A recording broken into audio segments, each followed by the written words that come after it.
Everybody, it's the Man Master here. I'm just doing another video today. And just as we are seeing liberty rear its beautiful face again into our reality with regards to the virus stuff, we do have a setback for liberty and a win for tyranny in the state of Texas. And now, I know it's a controversial subject. I know some of my viewers may be pro-life or whatever you want to call it. I see it as a setback for the idea of liberty in the first place, because without going too deeply into it, what happened was I guess there is a law about 6 weeks or something, like you can have an abortion for the first 6 weeks, or there's like a fetal heartbeat thing in there. No, it's not. It just doesn't. And the Supreme Court of the United States upheld this ban. Now, it's a little bit premature, so to speak, pun unintended. Get it? To say whether or not this is going to set a precedent or if this is going to be overturned or somehow challenged. I'm willing to bet it will be challenged, at least, just like a lot of the other ridiculous stuff that we've had over the last year and a half has been. But I find it wrong. I find it pretty it's a slap in the face of everybody that's talked about, like you know, oh well, we believe in bodily autonomy, or, you know, my body, my choice, you know, as far as the virus stuff.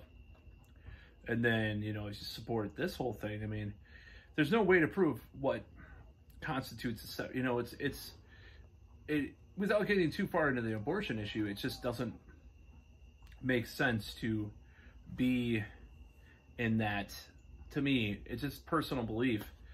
I don't know, it would be a difficult decision if I, you know, had someone that had to get one, but at the same time, it's like, well, we're never gonna, it's just like with and this woman, New York City Brooklyn mom, she's a famous Twitter person, and she compared it to the current, you know, virus stuff, as far as, you know, it's kind of the same mentality that people are pushing as far as when they're pushed for this thing, when they push for these restrictions of any sort. It's bodily autonomy. You know, she made some really good statements about this, as well as some other people on Twitter.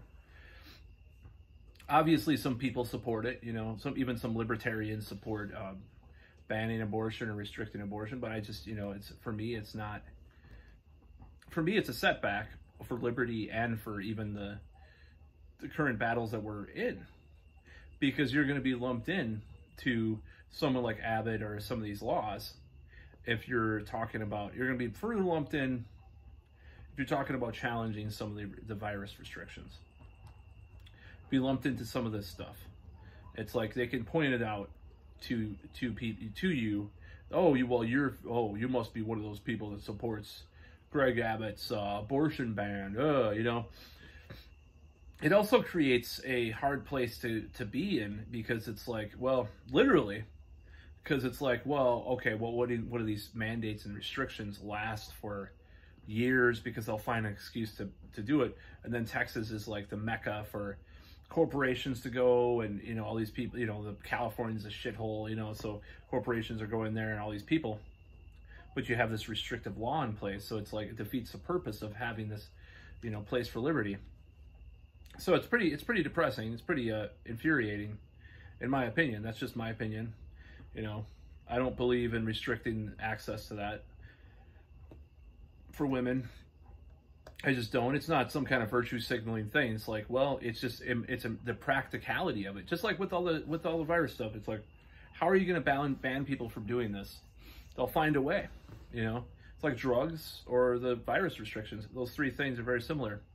You're not going to find a way. You're going to be just endlessly, you know, there's these snitch hotlines and you're supposed to snitch on someone or something. It's like they were flooded with trolls, rightfully so. I wish people would troll the snitching on your neighbor for not social distancing last year hotlines. I almost did actually call some of those hotlines. I don't think there were in my town, but there were like in other cities and stuff, and I almost did. I would have loved to do that, just to record it for comedic purposes. Oh my God, they're not wearing a mask next door and they're having barbecue. Oh my God, there's 5 people there.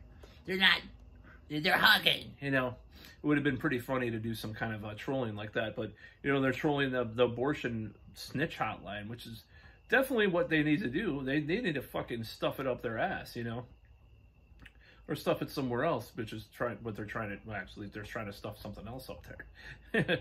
Or they're trying to keep something from being stuffed up there, I should say. Never mind. I don't know what's going all over the place. So yeah, I don't agree with the abortion ban in Texas, and you know, anybody that cares about any kind of libertarian principles should not. It's just it's the worst timing too. It's the worst timing because I was thinking about moving to Austin, Texas, and now I'm just like, no, I'm not so sure. You know, it's like, what are they going to do this? And it's just like, what, you're damned if you do, damn it if you don't. You can go to the bar without having to wear a mask, but if you, God forbid, knock someone up from the bar, you know, they won't be able to, you'll have to pay child support in the rest of the life. Rest of your life, you don't get along. You know, it's not a selfish thing for me. I don't foresee myself doing that either way, but it's just like you think about the choices that people make, and they're taking away this choice because the choice is impossible to legislate without some type of extremely authoritarian measures. Like you would have to, you know, a woman will find a way to do that, and that's why they have these huge abortion rates in these other countries, these third world countries that are Catholic, and they ban abortion because they're not able to ban it. You know, they find a way to do it illegally. And then you have these Scandinavian countries that have really super low rates, even though it's perfectly legal up until, you know, sometimes times that I'm a little borderline on. So it's kind of an interesting thing to think about. And it's an interesting thing to look at that and look at how things go with civil liberties and civil rights, because the more rights that you give someone, it seems like unless they're like corporations, which I'm still pretty leftist about some of that stuff. The more rights that you give someone, I mean, obviously back to the corporation thing, you know, there is a lot to be said about crony capitalism and all that too. But the more rights you give an individual, the less likely, I think, I mean, they'll abuse their rights necessarily. It's an inverse relation in some areas, in some ways in life. I mean, it doesn't mean, you know, just because you take the lockdowns, no mandates, doesn't mean all of a sudden there'd be some huge rates of transmission with the virus. It doesn't mean that. I mean, look at Sweden. You know, they treated people like adults, you know. And the same goes with abortion. The same goes with drugs. It doesn't mean if you decriminalize all drugs that everybody would just get high all this huge weekend where there's be all these overdoses or something. The same goes for abortion. I mean, oh, I was sniffing. I wasn't sniffing coke though, but it was from spicy food, like a lot of my videos. Kind of gross either way, but to talk about on camera. But anyways, so yeah, there's this inverse relationship between liberty and, you know, what people actually do when they're giving these liberties.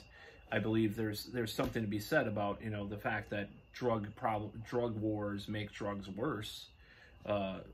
Being anti-abortion makes things worse for abortion. It makes rates go up.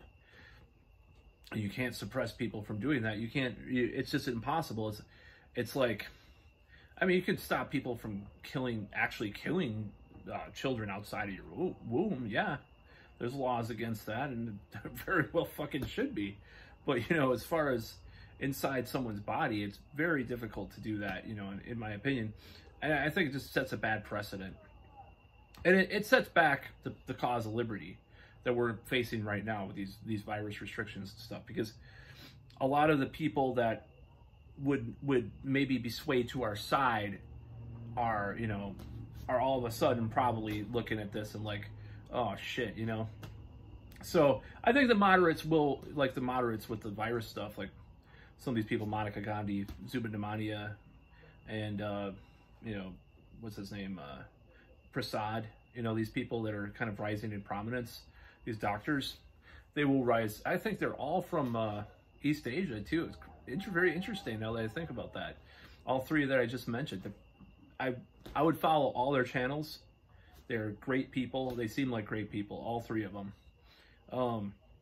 So yeah, I think that makes that the cause of moderation with any political thing that's going on right now.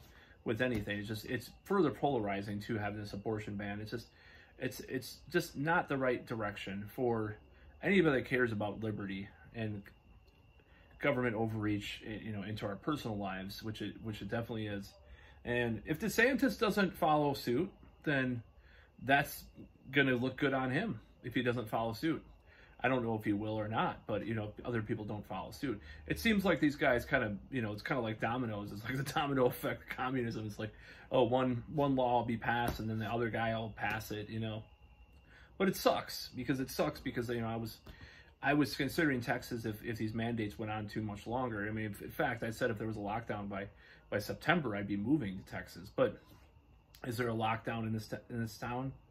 Well, there's not a lockdown, but there's a certain mandate which I do not like. So I don't know. It's a more even split with all that stuff. But yeah, it's bad. And I hate to bring the virus into this conversation too, but it is relevant because it's kind of a similar thing to talk about, because it's like stopping people from normal, you know, doing their normal activities. You know, abortion's not it's not a normal activity. Yeah, it's not, you know, but it should be, you know, we forgot about, I mean, some people are making the point, we forgot about the whole Clinton thing, which one of the rare good Clinton statements, make it safe, legal, and rare. That was a very genius move to say that.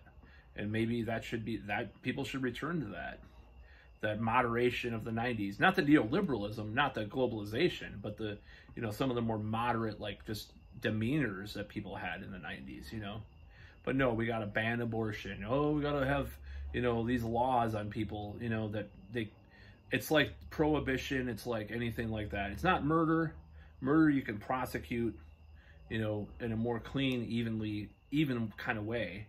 Abortion is just like, you can't, if a person's alone, and they have some, you know, coat hanger or some drug, you know, they can do it. So I don't believe in keeping this illegal. I think this should be challenged. It should be challenged just as much as lockdowns or mask mandates in, you know, in some of these states that are still pushing this shit, you know. And I'm on the side of personal liberty, you know. You know, you want to call me a libertarian, that's fine. I mean, I'm on the side of civil liberties. I'm against censorship. I'm against, you know, drug laws. I'm against mandates for viruses that you cannot control. And this is something, you know, and people getting abortion. If you look at the history of where abortion is highly used, there is a correlation with the countries that ban it the most having the most abortions much of the time. That's about all.